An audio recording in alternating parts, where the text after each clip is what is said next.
Aroma bawang putih tumis, bercampur dengan harumnya sup buntut, memenuhi dapur luas, bernuansa marmer itu. Tangan lentik Amara bergerak gesit, memotong daun bawang dengan presisi koki profesional. Sementara telinga kirinya menjepit ponsel pintar mahal di antara bahu dan pipi. Pastikan laporan keuangan kuartal ketiga sudah di atas meja Pak Bagas besok pagi.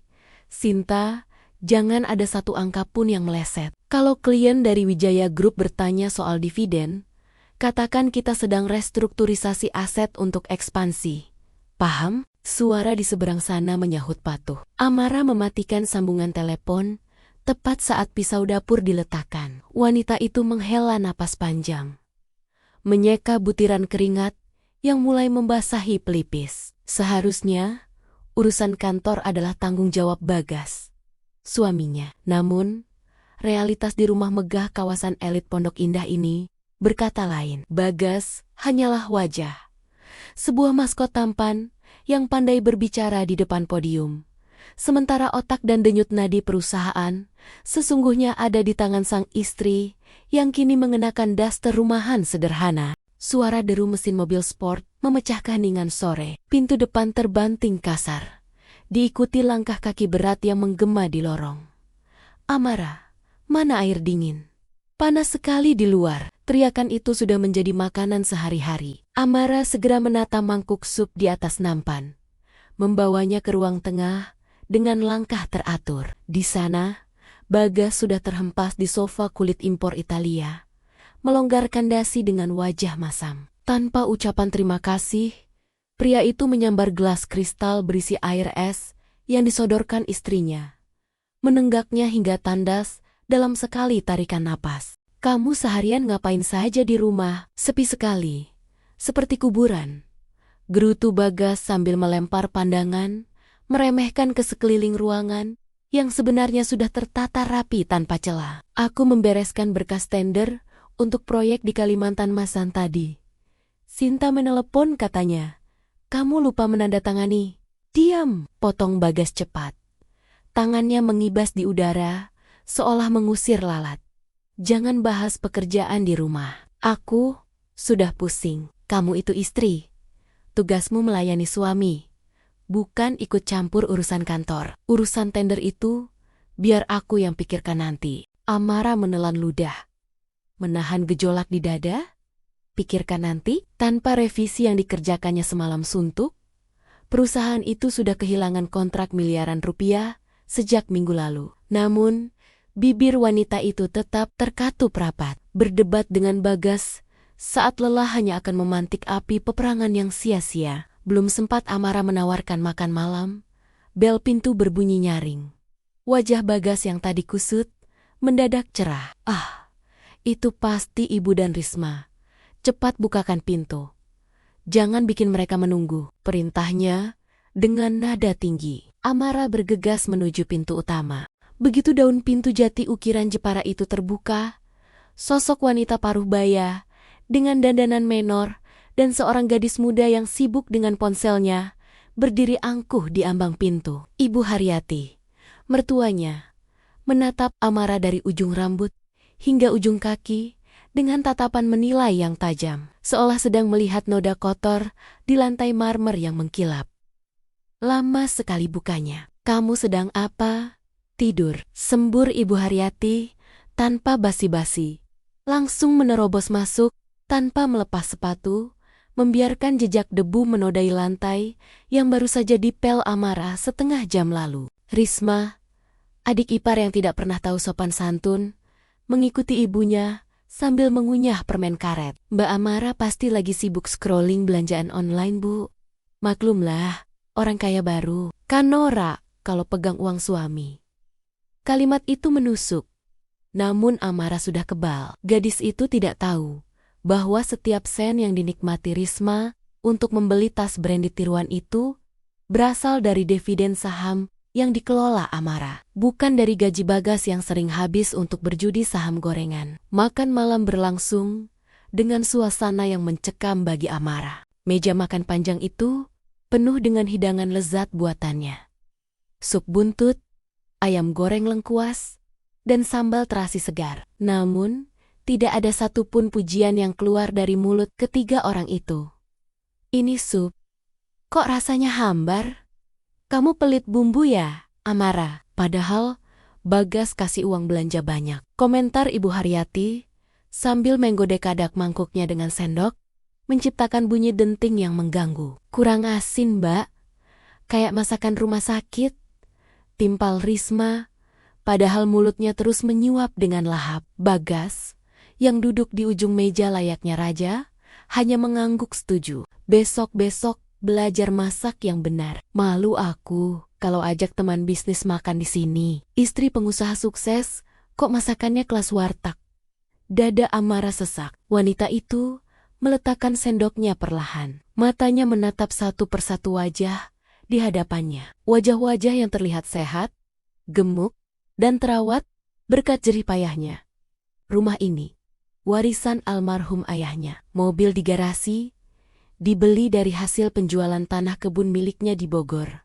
Bahkan modal awal perusahaan Bagas adalah uang tabungan pendidikan S2 Amara yang ia relakan demi suami. Namun kini, di mata mereka, Amara hanyalah parasit yang beruntung dinikahi pria sukses. "Kalau masakan ini tidak enak, biar aku pesankan makanan dari restoran," ujar Amara datar, mencoba tetap tenang. "Halah, buang-buang duit saja. Kamu itu bisanya cuma menghamburkan uang suami," bentak Ibu Haryati. "Harusnya kamu bersyukur. Bagas masih mau memungut kamu. Istri tidak bekerja, tidak punya penghasilan, cuma bisa masak hambar begini, masih berani menjawab." Bagas tertawa kecil, suara tawa yang terdengar sangat menyakitkan di telinga Amara. "Sudahlah, Bu. Namanya juga orang tidak berpendidikan tinggi. Amara kan cuma lulusan S1 sastra. Mana ngerti cari duit susah payah kayak aku." Amara mencengkeram kain taplak meja di bawah meja, hingga buku-buku jarinya memutih.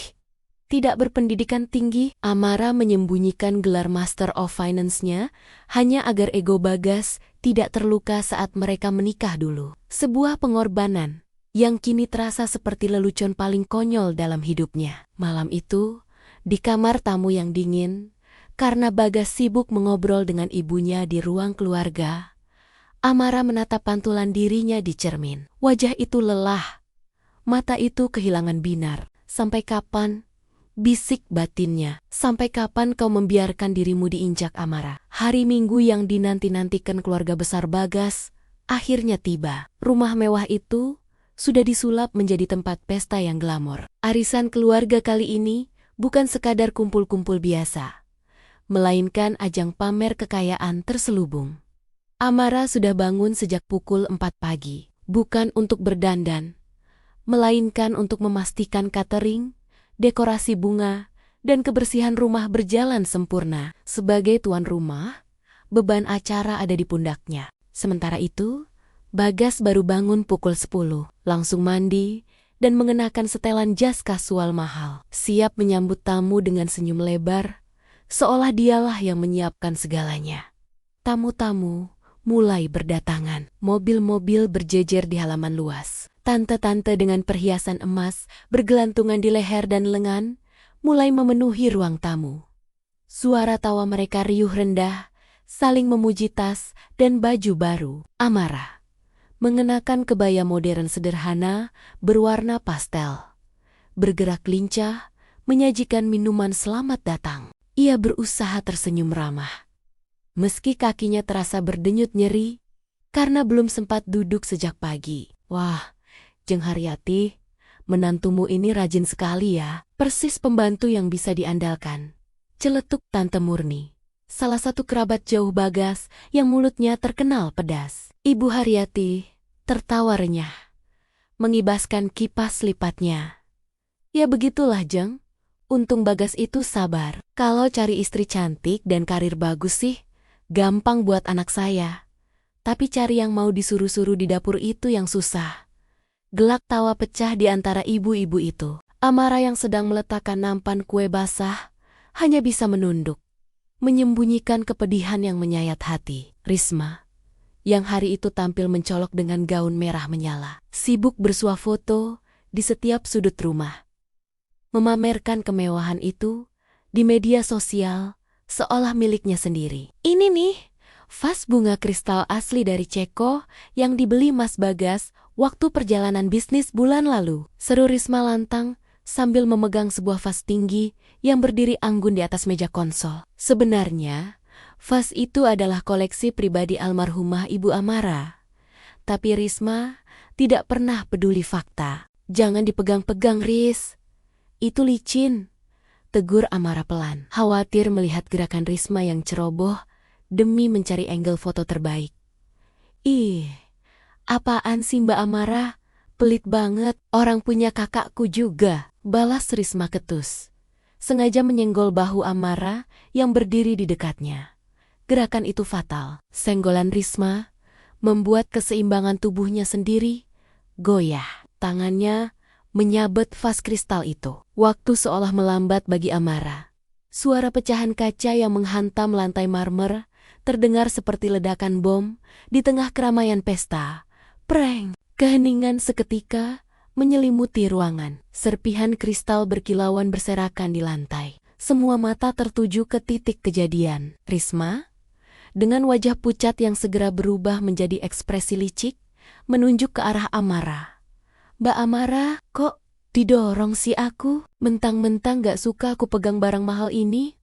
Main kasar, teriak Risma dengan nada dramatis yang dibuat-buat. Ibu Haryati langsung melompat dari kursinya. Wajahnya merah padam. Amara, kamu gila ya? Cuma gara-gara vas saja, kamu mau mencelakai adik iparmu sendiri? Bagas, yang sedang asyik merokok di teras bersama bapak-bapak, bergegas masuk mendengar keributan itu. Melihat vas mahal yang hancur dan adiknya yang berakting menangis, emosi pria itu langsung naik ke ubun-ubun. Ada apa ini? Geram Bagas. Istrimu itu? Gas! Dia mendorong Risma karena iri Risma lebih cantik pegang vas itu. Lihat, hampir saja Risma kena pecahan kaca. Aduh, Ibu Haryati memutarbalikan fakta dengan lancar. Bagas menatap Amara dengan nyalang. Di hadapan puluhan pasang mata keluarga besarnya, ego pria itu terusik. Ia merasa wibawanya sebagai kepala keluarga sedang diuji. Aku tidak mendorongnya, Mas, jawab Amara tenang, meski jantungnya berdegup kencang. Suaranya terdengar jernih di tengah keheningan. Risma yang menyenggolku saat mau selfie. Ada CCTV di sudut ruangan.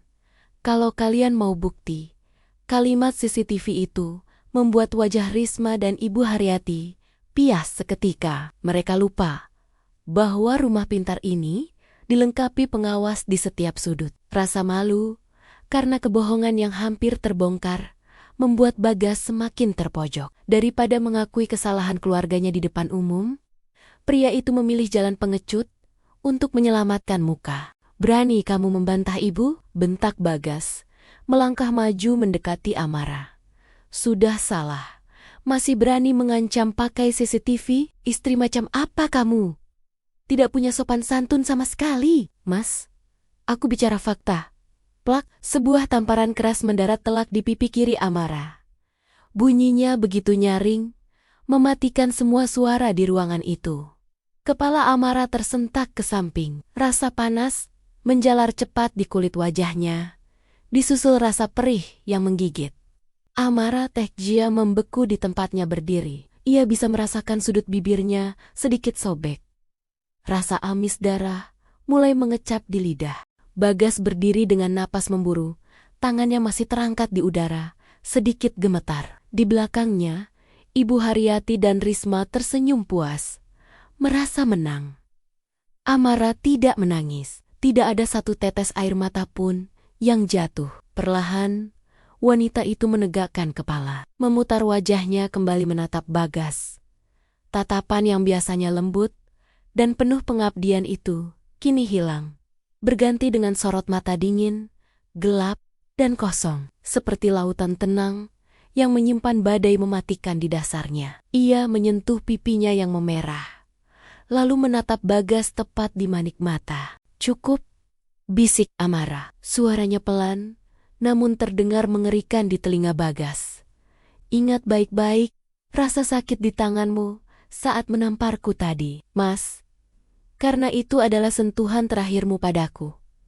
Tanpa menunggu jawaban, tanpa menghiraukan bisik-bisik ngeri para tamu, Amara berbalik badan. Langkah kakinya terdengar tegas di atas lantai marmer, meninggalkan pecahan vas kristal yang berserakan seperti hancurnya pernikahan yang selama ini ia pertahankan mati-matian. Detik itu juga, Amara tahu perang telah dimulai, dan ia tidak akan berhenti sampai mereka semua berlutut memohon ampun di kakinya. Malam itu, kamar tidur utama terasa lebih dingin dari biasanya. Seolah AC sentral telah disetel ke titik beku. Bagas duduk di tepi ranjang. Punggungnya membelakangi pintu, menunggu suara langkah kaki yang mendekat, menunggu isak tangis, menunggu permohonan maaf. Dalam skenario yang disusun egonya, Amara seharusnya kini sedang bersimpuh, memohon agar tidak diceraikan setelah insiden memalukan di ruang tamu tadi. Namun, hening, tidak ada suara air yang mengalir dari kamar mandi. Tidak ada denting gelas obat tidur yang biasa disiapkan istrinya. Hanya suara detak jam dinding yang terdengar konstan, menghitung detik demi detik kebisuan yang mencekam. Pintu kamar terbuka pelan. Bagas menegakkan punggung, memasang wajah angkuh, siap melontarkan kalimat pedas yang sudah disiapkannya. Namun, kalimat itu tersangkut di tenggorokan saat melihat Amara masuk. Wanita itu tidak menangis. Wajahnya bersih dari air mata. Meski memar kebiruan, mulai terlihat jelas di pipi kirinya jejak dosa tangan Bagas.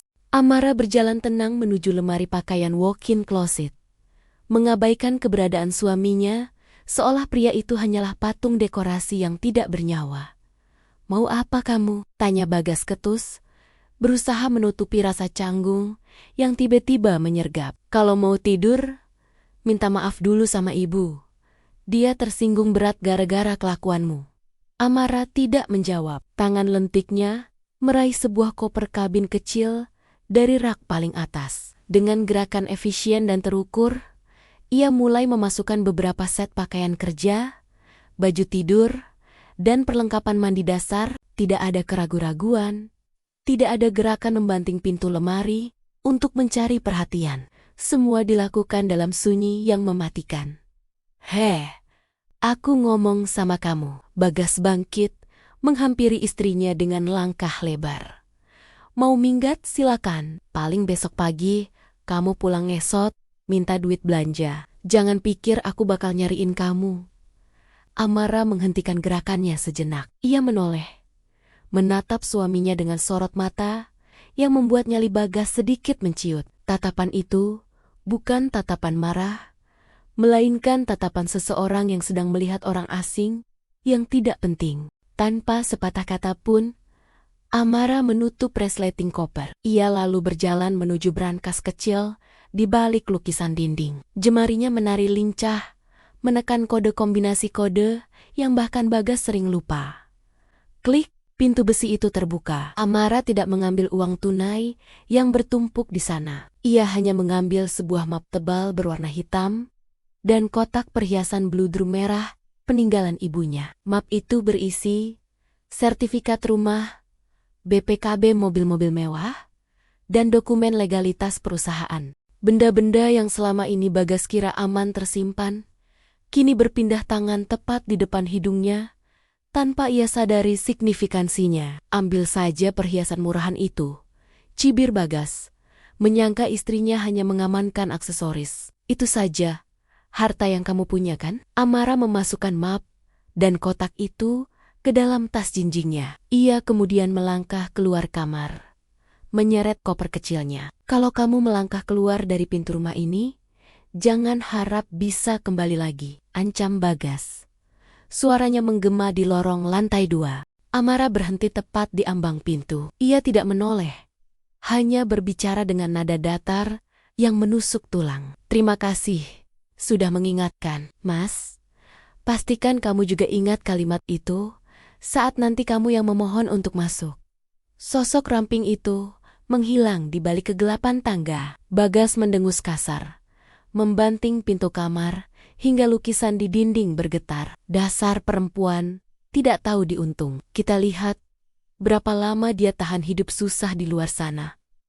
Pagi harinya, matahari menyelinap malu-malu lewat celah tirai. Bagas terbangun dengan kepala pening. Kebiasaan paginya adalah mencium aroma kopi yang baru diseduh dan mendapati setelan jas yang sudah licin tergantung rapi di valet stand.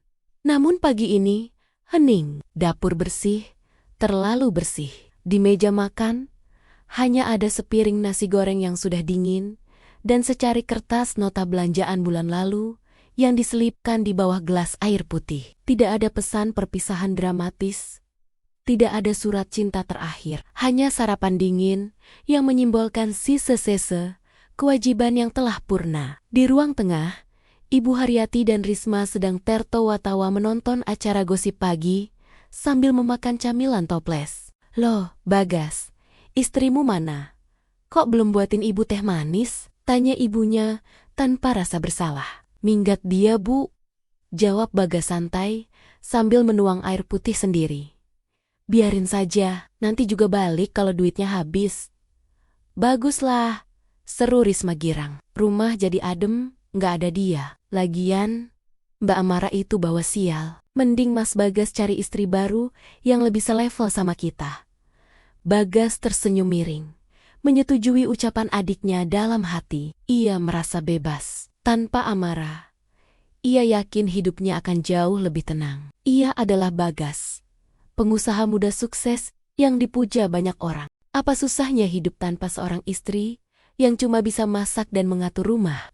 Pria itu tidak tahu bahwa nasi goreng dingin di meja itu adalah kemewahan terakhir yang akan ia nikmati di rumah ini. Suasana di ruang rapat direksi lantai 15 itu lebih panas daripada aspal Jakarta di tengah hari. Wajah Bagas sudah berubah warna, campuran antara merah karena marah dan pucat karena panik. Di hadapannya, Pak Handoko dari Wijaya Group baru saja menutup laptop dengan bunyi klik yang tegas tanda negosiasi berakhir buruk. "Saya kecewa, Pak Bagas, sangat kecewa," ucap pria paruh-baya itu sambil berdiri merapikan jasnya. "Saya kira perusahaan Anda profesional.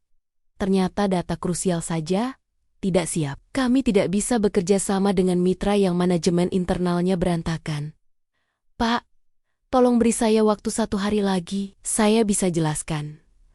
Bagas berusaha menahan. Suaranya terdengar putus asa. "Tidak perlu. Selamat siang." Handoko berlalu keluar, diikuti rombongan stafnya. Bagas menghempaskan tubuh ke kursi, memijat pelipis yang berdenyut hebat. Kontrak 20 miliar melayang begitu saja di depan mata. Belum sempat napasnya teratur, pintu ruangan kembali terbuka. Kali ini bukan Sinta, melainkan seorang kurir berseragam resmi dengan helm yang dijepit di ketiak. "Pak Bagas Pramudia?" tanya kurir itu sopan. "Apalagi?" bentak Bagas. "Paket dokumen penting, Pak. Mohon tanda tangan di sini." Dengan kasar, Bagas mencoretkan tanda tangannya. Amplop coklat tebal berlogo Pengadilan Agama itu ia robek tanpa sabar. Matanya menyapu cepat isi dokumen di dalamnya. Detik berikutnya, kertas-kertas itu meremuk dalam cengkeraman tangannya. Gugatan cerai. Penggugat, Amara Larasati. Tergugat, Bagas Pramudia. Alasan, kekerasan dalam rumah tangga KDRT dan ketidakcocokan prinsip. "Kurang ajar!" teriak Bagas, melempar berkas itu ke meja hingga vas bunga di sana terguling. Berani sekali dia. Dia pikir dia siapa bisa menggugat aku. Aku yang punya uang. Aku yang kasih dia makan. Ponsel di saku jasnya bergetar panjang. Nama Risma muncul di layar. Bagas mendengus, malas mengangkat rengekan adiknya di saat genting begini. Namun, dering itu tidak berhenti terus-menerus memekakan telinga, memaksanya menekan tombol hijau dengan kasar. "Halo, apa sih, Riz? Mas lagi pusing, Maaas. Tolongin kita." Suara jeritan panik Risma terdengar melengking, bercampur dengan keributan di latar belakang. "Kita ditahan security mall." "Malu banget, Mas. Ditahan? Kalian bikin ulah apa lagi? Kartu kredit Mas Bagas nggak bisa dipakai, katanya decline. Kita coba gesek 3 kartu beda. Semuanya ditolak. Padahal kita udah makan di restoran mahal, sama ambil tas branded, orang kasir nuduh kita penipu. Jantung Bagas seolah berhenti berdetak. Kartu kredit Black Card miliknya ditolak, itu tidak mungkin. Limit kartu itu hampir tak terbatas. Jangan ngawur kamu, coba lagi. Udah dicoba 5 kali Mas, kata orang bank. Kartunya diblokir atas permintaan pemegang kuasa utama. Ibu sampai mau pingsan ini dilihatin orang satu restoran. Bagas mematikan telepon sepihak. Tangannya gemetar saat membuka aplikasi mobile banking di ponselnya. Login berhasil. Namun saat matanya melihat saldo rekening utama, pria itu nyaris terjungkal dari kursinya. Rupiah ke nol, status rekening frozen, beku, keterangan pemindahan dana ke rekening, escrow dan pembekuan aset atas perintah pengadilan terkait sengketa harta Gonogini. Darah di tubuh Bagas terasa surut ke kaki. Ia lupa. Benar-benar lupa. Rekening perusahaan? Rekening pribadi? Bahkan kartu kredit tambahan yang dipakai ibu dan adiknya. Semua terhubung dengan master account yang dikelola Amara. Dulu, Bagas sendiri yang meminta Amara mengatur semuanya agar ia tidak ribet mengurus pajak dan administrasi. "Sinta!" teriak Bagas. Suaranya parau menembus pintu kaca. Sekretarisnya masuk dengan wajah takut-takut. "Ya, Pak," panggil pengacara perusahaan. "Sekarang, Pak Anwar sudah resign tadi pagi, Pak," jawab Sinta pelan, semakin menundukkan kepala. Beliau bilang, beliau dikontrak secara pribadi oleh Bu Amara, bukan oleh perusahaan. Jadi beliau ikut Bu Amara. Bagas terdiam kaku. Ruangan ber-AC itu mendadak terasa mencekik. Ia tidak hanya kehilangan kontrak dan digugat cerai. Dalam hitungan jam, ia telah dilucuti dari senjatanya yang paling membanggakan. Uang. Tanpa uang, Bagas sadar ia tidak bisa menyelamatkan ibu dan adiknya yang sedang dipermalukan di mall. Tanpa uang, ia tidak bisa melawan gugatan Amara. Wanita yang selama ini ia anggap lemah, yang ia kira hanya bisa berkutat dengan bumbu dapur, ternyata memegang tombol nuklir yang bisa menghancurkan hidupnya dalam sekali tekan. Apartemen The Langham menjulang angkuh di pusat kota. Simbol kemewahan yang hanya bisa dijangkau segelintir orang. Bagas berdiri di lobi marmer dengan napas memburu. Kemejanya kusut, rambutnya acak-acakan kontras dengan para penghuni lain yang berjalan elegan. Butuh waktu 3 jam baginya untuk melacak keberadaan Amara. Itu pun setelah ia membongkar laci meja kerja istrinya di rumah dan menemukan brosur. Apartemen ini terselip di balik buku resep. Ternyata, unit ini sudah dibeli Amara 6 bulan lalu. 6 bulan. 6 bulan. Berarti, wanita itu sudah merencanakan ini jauh sebelum tamparan itu mendarat. "Saya mau ketemu Amara Larasati." "Unit 45 bit," bentak Bagas pada resepsionis yang menatapnya curiga. "Maaf, Pak.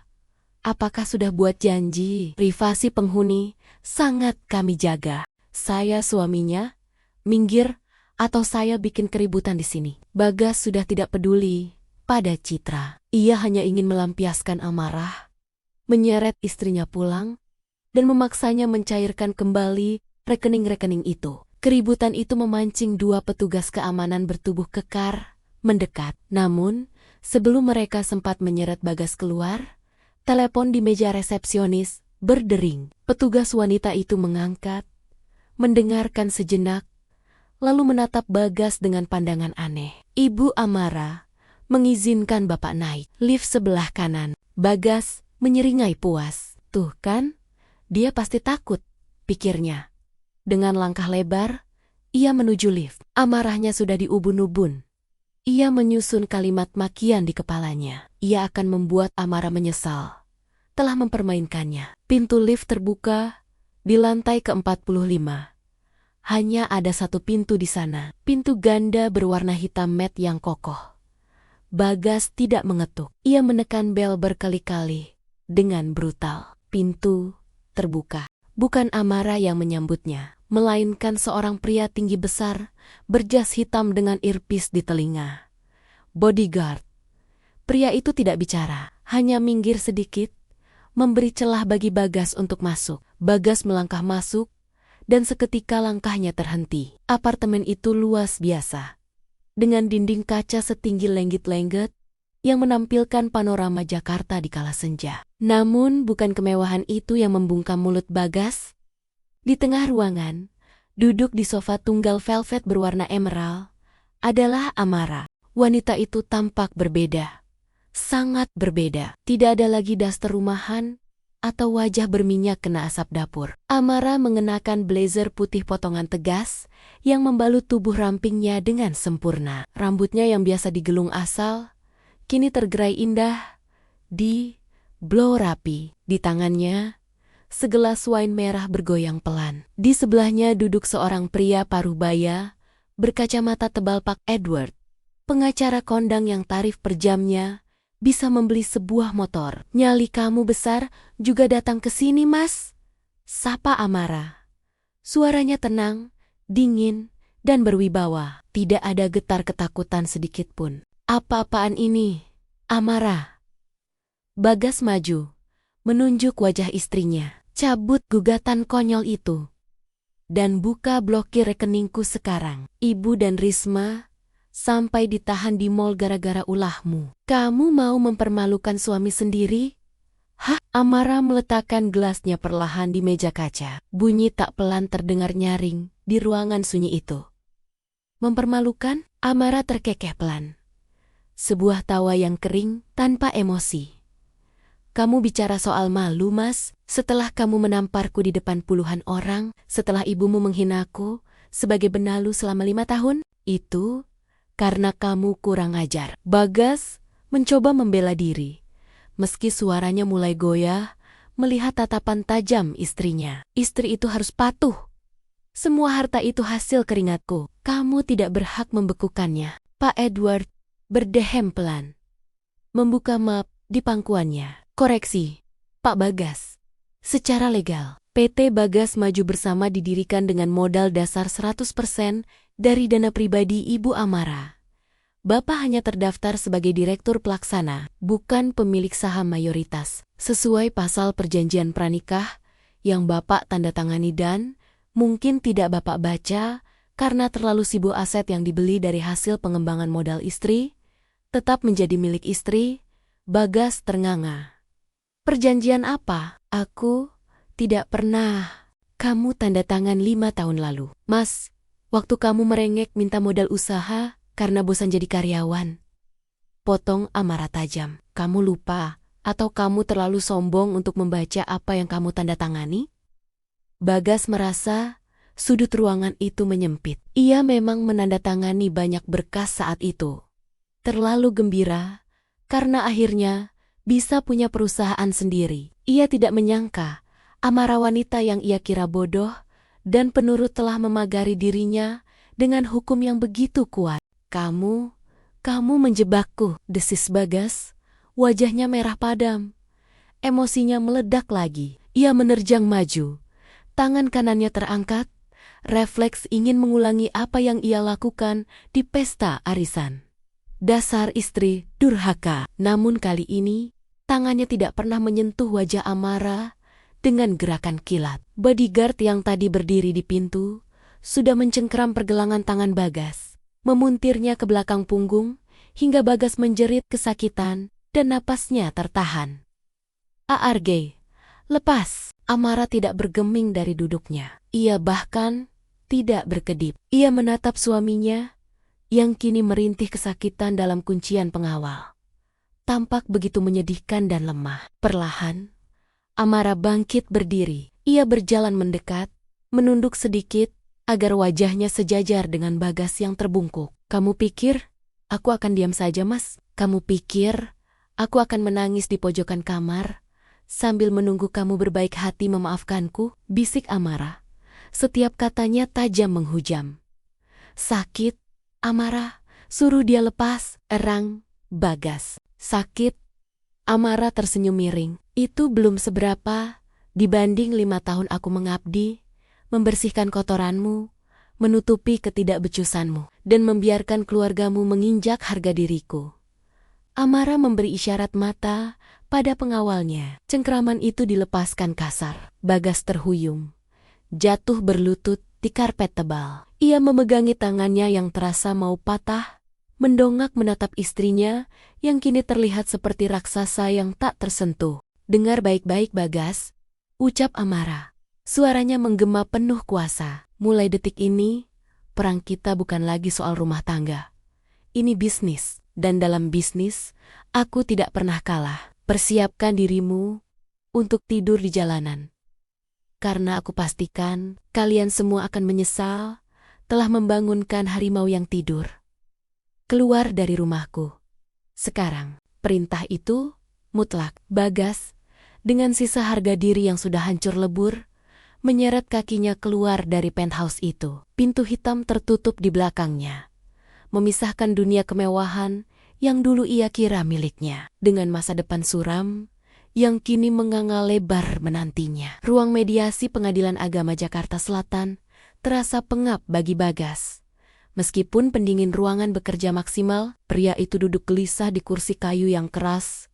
Kemejanya sedikit basah di bagian ketiak. Di sampingnya duduk pengacara barunya, seorang lelaki tua yang terlihat mengantuk dan mengenakan setelan jas kedodoran. Hanya pengacara kelas 2 inilah yang sanggup disewa Bagas dengan sisa uang tunai di dompetnya, mengingat semua akses perbankannya masih lumpuh total. Pintu ruangan terbuka.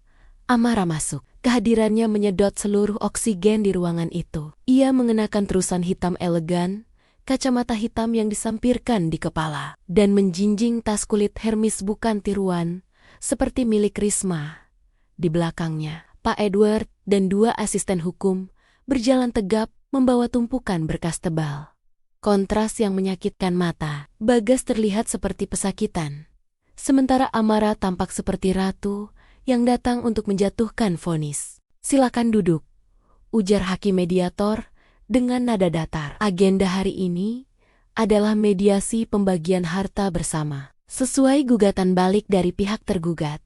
Bagas menegakkan punggung, mencoba mengumpulkan sisa keberaniannya. Ia sudah memikirkan strategi ini semalaman bersama ibunya. Harta Gonogini adalah haknya. Ia yang bekerja, ia yang pergi ke kantor setiap hari, ia yang bertemu klien. Amara hanya di rumah. Logika itu tertanam kuat di kepalanya.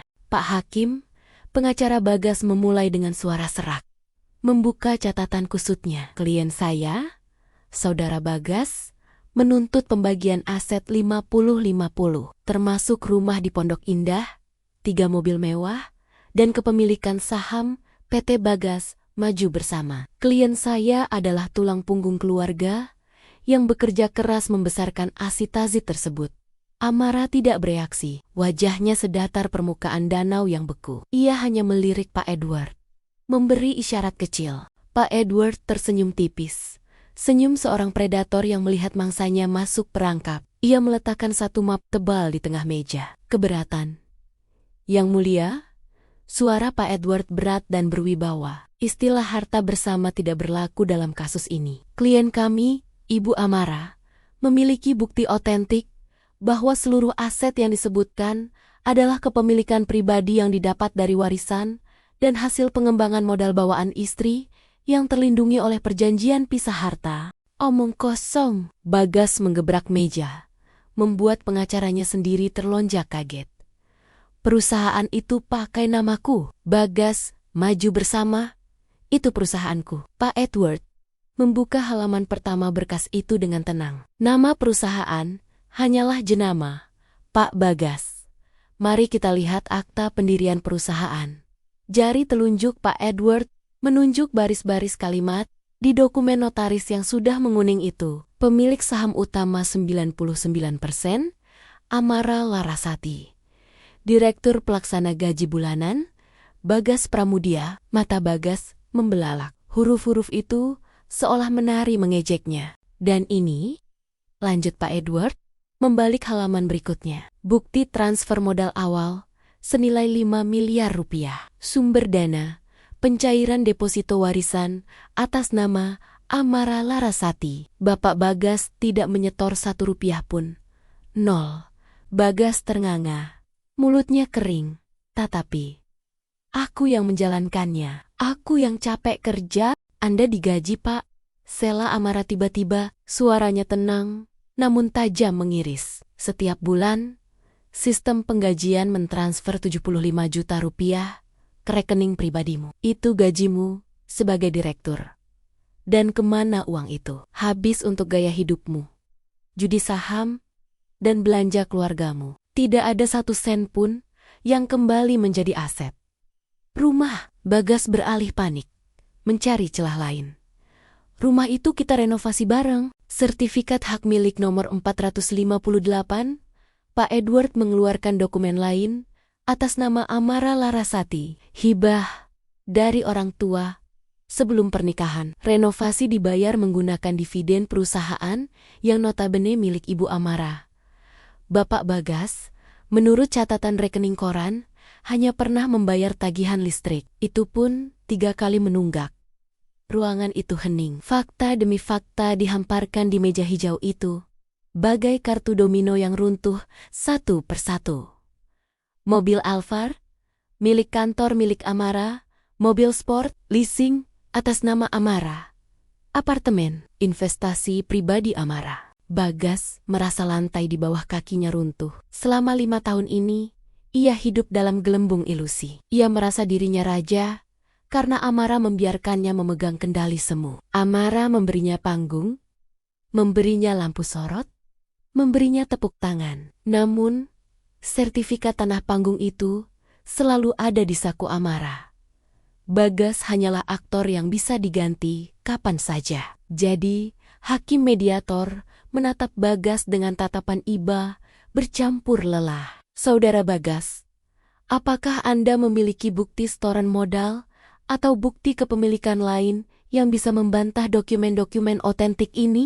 Bagas menoleh pada pengacaranya. Lelaki tua itu hanya mengangkat bahu, menutup buku catatannya. Waduh, kalau aktanya begini sih susah, Mas.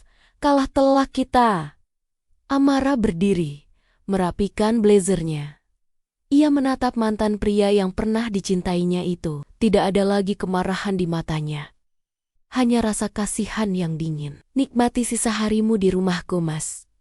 Karena begitu palu hakim diketuk minggu depan, kamu hanyalah tamu tak diundang yang harus pergi. Amara melangkah keluar tanpa menoleh lagi, meninggalkan Bagas yang terduduk lemas, menyadari bahwa ia baru saja kehilangan kerajaan yang sebenarnya tak pernah ia miliki. Minggu pagi di kawasan Pondok Indah biasanya tenang dan damai, diisi suara burung berkicau atau deru pelan mobil mewah yang dipanaskan. Namun pagi ini, ketenangan itu pecah, berkiping-eping di depan rumah nomor ke-88. Sebuah truk engkel butut terparkir miring di depan gerbang megah yang kini terbuka lebar. Di sekelilingnya, beberapa tetangga mulai keluar rumah, berpura-pura menyiram tanaman atau menyapu halaman. Padahal mata dan telinga mereka terpasang tajam mengamati drama yang sedang terjadi. Di teras rumah, Ibu Haryati sedang duduk bersimpuh di lantai marmer,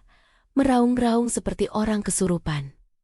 Tega bener kamu, Amara, mertua sendiri diusir kayak kucing kurap. Di mana hati nuranimu, ha? Suara lengkingan wanita parubaya itu memecah udara pagi. Rambut sasaknya yang biasa rapi, kini berantakan. Di sekelilingnya, kardus-kardus mie instan berisi baju-baju sembarangan dilempar keluar oleh petugas eksekusi. Amara berdiri di dekat gerbang, mengenakan kacamata hitam yang menutupi ekspresi matanya. Ia tidak sendirian. 2 orang polisi dan 4 petugas keamanan swasta berdiri tegap di belakangnya, memastikan eksekusi pengosongan rumah berjalan sesuai putusan pengadilan yang keluar kemarin.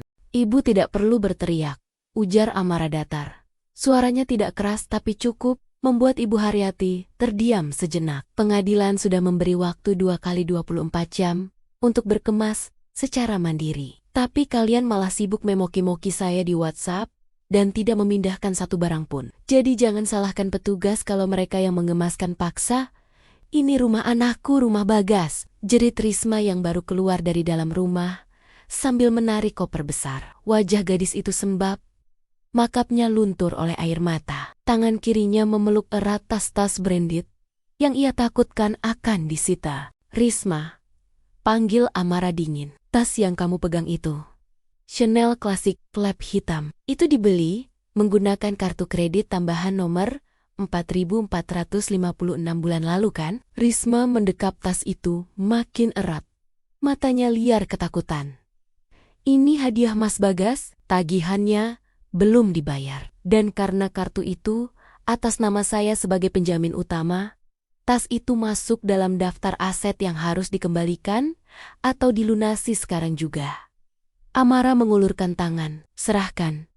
Atau saya lapor polisi atas tuduhan penggelapan aset. Wajah Risma pucat pasi. Ia menatap petugas polisi yang berdiri di belakang Amara dengan wajah garang, dengan tangan gemetar dan isak tangis tertahan. Gadis sombong itu melempar tas mahal tersebut ke arah Amara. Amara menangkapnya dengan satu tangan, lalu menyerahkannya pada asistennya untuk didata. Bagas akhirnya muncul dari pintu utama. Penampilannya kacau, matanya merah dan bengkak. Kemejanya kusut, ia menyeret langkahnya, mendekati Amara. Tidak ada lagi arogansi, tidak ada lagi dagu yang terangkat tinggi. Pria itu tampak menyedihkan, seperti balon gas yang kempis. Ia berhenti 2 langkah di depan mantan istrinya. Rah, suaranya parau, pecah. Kita bisa bicara baik-baik kan? Masih ada jalan kekeluargaan kan? Aku minta maaf. Aku hilaf demi masa lalu kita.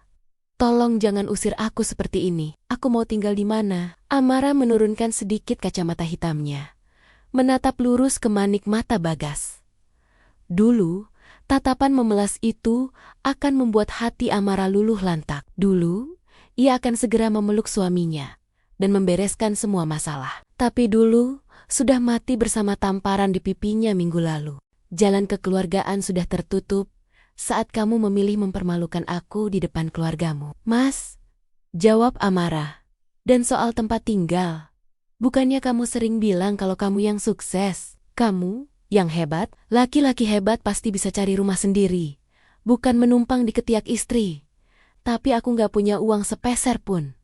Rekeningku masih kamu blokir. Bagas mulai histeris lagi, berlutut di aspal paving block. Kasih aku sedikit pesangon, Ra. Sedikit saja buat sewa kontrakan. Pemandangan itu begitu ironis. Bagas Pramudia, yang seminggu lalu berdiri gagah bak raja, kini berlutut di kaki wanita yang pernah ia sebut tidak berpendidikan. Amara merogoh tasnya, mengambil sebuah amplop putih. Bagas menatap amplop itu dengan mata berbinar penuh harap. Cek. Uang tunai? Amara melempar amplop itu ke dada Bagas. Itu surat rekomendasi kerja, bukan sebagai direktur, tapi sebagai staf administrasi junior di perusahaan kenalan saya. Gajinya UMR. Mulailah dari nol. Seperti yang seharusnya kamu lakukan 5 tahun lalu, kalau tidak menikah denganku. Bagas mematung memegang amplop itu. Penghinaan yang sempurna. Waktu habis, teriak kepala petugas eksekusi. Silakan kosongkan area. Gerbang akan digembok. Bagas, Ibu Haryati, dan Risma digiring keluar pagar layaknya ternak. Mereka berdiri di pinggir jalan raya yang panas, dikelilingi tumpukan kardus dan koper. Tanpa mobil mewah, semua sudah disita di garasi. Tanpa rumah, tanpa uang. Amara berbalik badan, berjalan masuk kembali ke istananya. Suara gerbang besi otomatis yang menutup perlahan menjadi musik perpisahan yang menyakitkan bagi keluarga Bagas. Boom. Gerbang tertutup rapat, mengunci Amara di dalam kemewahan dan kedamaiannya, serta mengunci Bagas di luar bersama penyesalan yang baru saja dimulai. Di luar pagar, Ibu Haryati mulai menyalahkan Bagas. Risma menangis meratapi nasib sosialitanya yang tamat, dan Bagas hanya bisa menatap nanar tembok tinggi yang kini tak bisa lagi ia panjat. Suara kipas angin plastik yang berdebu itu berderit nyaring. berusaha memutar udara panas yang terperangkap di dalam petak kontrakan sempit berukuran 3 kali 4 meter itu. Tidak ada lagi dinginnya AC sentral. Tidak ada lagi aroma lavender yang menenangkan. Yang ada hanyalah bau apek dari kasur busa tipis yang diletakkan langsung di lantai. Bercampur aroma bawang goreng dari tetangga sebelah yang hanya terpisah oleh tembok triplek tipis. Bagas terbangun dengan punggung yang terasa remuk. Kasur murahan itu seolah tidak menopang tubuhnya, melainkan membiarkan tulang-tulangnya beradu langsung dengan ubin dingin. Lelaki itu menatap lenggit-lenggit yang dipenuhi bercak air bekas bocor. Mencoba mengingat di mana ia berada. Sedetik kemudian, realitas menghantamnya keras. Ini bukan mimpi buruk. Ini hidup barunya. Panas banget sih, Mas Bagas. Kipasnya jangan diarahin ke kamu semua dong. Teriakan cempreng Risma memecah lamunan pagi. Gadis itu duduk bersila di sudut ruangan, sibuk mengipasi wajahnya yang berjerawat dengan potongan kardus. Tanpa perawatan klinik mahal dan skincare impor yang biasa dibelikan Amara, wajah asli Risma mulai menunjukkan protesnya. Berisik kamu, Ris. Mas baru tidur 2 jam, keluh Bagas, seraya bangun, menyeka keringat yang membasahi kaos oblongnya yang sudah bolong di bagian ketiak. Di sudut lain, dekat kompor gas satu tungku yang kotor, Ibu Haryati sedang mengaduk mie instan di panci penyok. Wajah wanita parubaya itu tampak 10 tahun lebih tua. Garis-garis keriput semakin jelas, dan rambutnya yang dulu selalu disasak tinggi, kini digelung asal-asalin dengan karet gelang. Makan tuh mie. Cuma itu yang bisa ibu beli. Uang hasil jual cincin kawin ibu sudah habis buat bayar kontrakan 3 bulan ke depan. Gerutu Ibu Haryati sambil meletakkan panci itu dengan kasar di lantai karena mereka tidak punya meja makan. Bagas menatap nanar isi panci itu. Mie instan polos, tanpa telur, tanpa sayur. Dulu, ia akan membuang makanan seperti ini dan menuntut steak atau makanan Jepang. Kini, perutnya berbunyi nyaring, memaksanya menelan gengsi. Kerjaanmu gimana, Gas? Sudah dapat belum? Tanya Ibu Haryati sambil menyuap mie dengan rakus. Ibu nggak kuat hidup begini terus. Malu sama teman-teman arisan. Mereka semua sudah blokir nomor ibu karena ibu mau pinjam duit. Bagas menghela napas panjang, meletakkan garpu. Susah, Bu. Lamaran Mas ditolak semua. Loh, kamu kan mantan direktur utama. Masa cari kerjaan manajer saja susah? Sergah Risma. Bagas tertawa getir. Mantan direktur utama?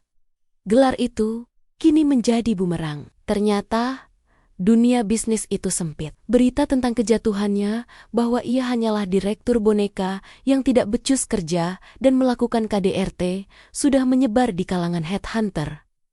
Amara tidak perlu melakukan apa-apa. Reputasi buruk Bagas bekerja dengan sendirinya. Setiap kali Bagas wawancara, pewawancara akan bertanya tentang skill teknis, manajemen risiko, analisis laporan keuangan, strategi pasar. Bagas tergagap. Selama ini Amara yang mengerjakan itu semua. Bagas hanya tahu cara tanda tangan dan main golf. Akhirnya, ia ditertawakan dan diusir halus. Mas cuma diterima jadi sales motoris. Itu pun sistem komisi. Kalau nggak jualan, nggak makan, aku Bagas lirih. Apa sales? Risma menjerit histeris. Masa kakakku jadi sales keliling panas-panasan? Terus, aku gimana? Aku butuh modal buat jadi influencer lagi, Mas. HP-ku aja udah dijual. Diam kamu, bentak Bagas. Emosinya meledak. Kalau kamu mau duit, kerja. Jangan cuma main HP dan menghayal. Lihat tuh, seragam minimarket di pojok sana. Kenapa nggak kamu pakai buat lamar kerja jadi kasir? Aku jadi kasir? Gila ya Mas Bagas? Tanganku bisa kasar. Pertengkaran itu meledak lagi. Teriakan, makian, dan saling menyalahkan menjadi sarapan rutin mereka setiap pagi. Tetangga kontrakan mulai menggedor dinding, berteriak menyuruh diam. Bagas menyambar jaket lusuhnya dan keluar dari kontrakan itu, membanting pintu triplek hingga hampir lepas dari engselnya. Ia berjalan menyusuri gang sempit yang becek, melompati genangan air comberan. Matahari Jakarta mulai menyengat, membakar kulitnya yang dulu terawat. Di persimpangan jalan, sebuah mobil sedan hitam mewah melintas pelan. Kaca jendela belakangnya sedikit terbuka. Bagas mematung. Jantungnya berdegup kencang. Ia mengenali plat nomor itu. Itu mobil lamanya. Di dalam mobil yang sejuk itu, ia melihat sekilas siluet wanita yang sedang tertawa renyah sambil menelepon. Amara wanita itu terlihat bersinar. Kulitnya bening, mengenakan blus sutra yang tampak sangat lembut. Mobil itu melaju mulus, meninggalkan Bagas yang berdiri di pinggir jalan, terpapar debu knalpot, dengan sepatu yang solnya mulai menganga. Perbedaan nasib itu begitu mencolok, menampar wajahnya lebih keras daripada tamparan fisik manapun. Di kontrakan sempit itu, Bagas akhirnya belajar satu hal. Tanpa Amara, dia hanyalah sampah yang mencoba terlihat seperti emas. 1 tahun kemudian, hujan deras mengguyur Jakarta, menciptakan orkestra riuh di atap seng, sebuah warung makan Tegal warteg di pinggiran kota. Aroma tanah basah bercampur dengan bau gorengan yang sudah dingin. Seorang pria kurus dengan wajah tirus duduk menyendiri di pojokan warung. Pakaiannya lusuh, kemeja yang warnanya sudah pudar, dan kerah yang kotor. Itu Bagas. Dalam setahun, penuaan dini menghantamnya tanpa ampun. Tidak ada lagi si ise-sise kegagahan sang mantan bos. Rambutnya mulai memutih di pelipis, dan tangannya kini kasar, penuh goresan luka kecil akibat pekerjaan serabutannya sebagai kuli gudang setelah gagal menjadi sales. "Bu, nambah kuah sayurnya sedikit boleh?" pinta Bagas pada pemilik warung dengan suara pelan. Malu-malu. "Nambah terus. Bayarnya pas-pasan," gerutu ibu warung. Namun tetap menuangkan sesendok kuah santan ke piring nasi Bagas yang tinggal separuh. Bagas hanya tersenyum kecut. Ia menyuap nasi itu dengan tangan gemetar karena lapar. Hari ini ia belum makan. Risma kabur dari kontrakan bulan lalu bersama laki-laki hidung belang karena tidak tahan hidup susah, meninggalkan hutang di warung tetangga. Ibu Haryati kini stroke ringan. Hanya bisa berbaring di kasur tipis sambil terus memaki-maki nasib, membebani Bagas dengan biaya obat dan popok. Mata Bagas yang lelah melirik ke arah televisi tabung kecil yang bertengger di atas rak kaca etalase makanan. Acara talk show bisnis sedang berlangsung. Pemirsa, malam ini kita kedatangan tamu istimewa. Sosok wanita inspiratif yang berhasil membawa perusahaannya, PT Amara Corp, menembus pasar ekspor Asia hanya dalam waktu 1 tahun. Berikan tepuk tangan untuk Amara Larasati. Sendok di tangan Bagas terjatuh. Di layar kaca yang buram itu, sosok Amara muncul. Ia terlihat menakjubkan, jauh lebih cantik daripada saat mereka masih menikah. Aura kewibawaan dan kebahagiaan memancar darinya. Ia mengenakan setelan jas modern berwarna merun yang membalut tubuhnya dengan elegan. Telinganya dihiasi anting berlian sederhana, namun berkilau tajam di bawah sorotan lampu studio. Pembawa acara bertanya dengan antusias, "Ibu Amara, rahasia suksesnya apa sih? Kudengar Anda sempat mengalami masa sulit dalam kehidupan pribadi sebelum mencapai titik ini." Kamera menyorot wajah Amara secara close-up. Senyum wanita itu tenang, penuh kedamaian. Tidak ada gurat dendam, hanya kebijaksanaan. "Betul," jawab Amara lembut. Suaranya terdengar jernih di telinga Bagas yang berdenging. "Saya pernah berada di titik di mana saya merasa tidak dihargai. Saya memberikan segalanya untuk orang yang salah, berharap ketulusan akan dibalas dengan kesetiaan. Tapi saya belajar bahwa berlian tidak boleh diletakkan di tempat sampah. Saya harus mengangkat harga diri saya sendiri sebelum orang lain bisa menghargai saya." "Apakah ada pesan untuk masa lalu Anda?" tanya pembawa acara lagi.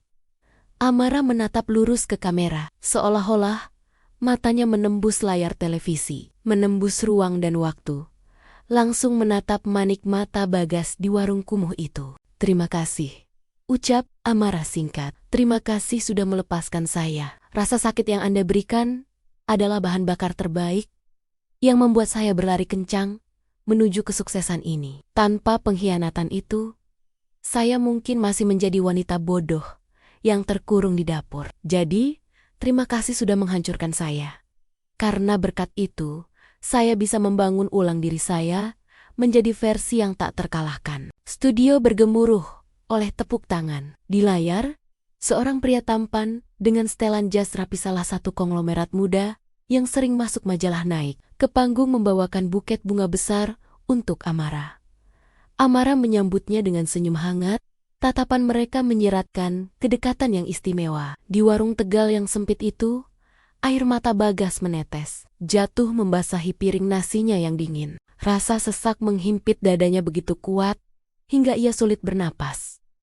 Itu seharusnya dia, pria yang berdiri di samping Amara, yang menikmati kesuksesan itu. Seharusnya dia, jika saja dia tidak serakah.